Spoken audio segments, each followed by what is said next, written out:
Ayon kay Secretary Vince Dizon, ang prioridad ng DPWH ngayong taon ay maayos yung mga sirang kalsada at tulay sa buong bansa. Marami raw yan na mga sirang tulay at kalsada sa buong bansa. Marami rin daw na mga biti ng pagkakagawa o hindi na tinapos, lalo na sa mga tulay.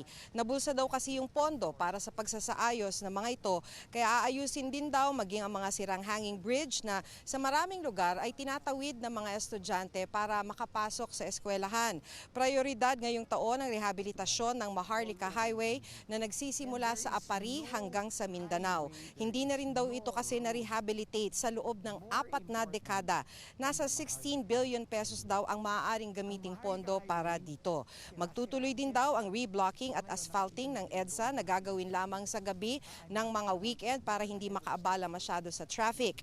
Bago magsimula ang tag-ulan, target ding ayusin ng DPWH yung mga sira ng mga flood control project. Kailangan daw kasi ito ng mga komunidad.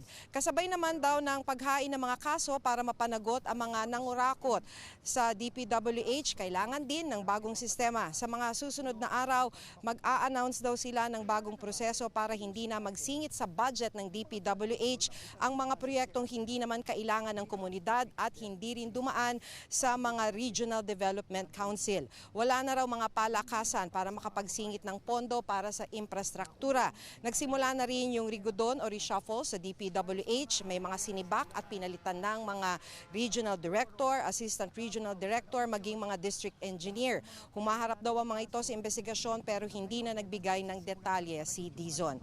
May mga natanggal din sa pwesto dahil hindi sapat ang kanilang civil service qualifications. Maghihigpit na raw kasi ang DPWH sa mga qualifications ng mga opisyal ng DPWH. Ito naman yung naging pahayag kanina sa press conference ni Secretary Dizon tungkol sa kanyang pagtestigo para sa prosekusyon sa Sandigan Bayan kaugnay ng maanumalya di umano ng mga flood control projects sa Nauhan Oriental, Mindoro. Ako'y magtitistigo sa kaso sa Oriental Mindoro sa kaso ni former Congressman Zaldico. Dahil ako ang complainant sa marami sa mga kasong to, makikita nyo kung magtitistigo sa maraming mga kaso sa mga susunod na linggo, susunod na buwan.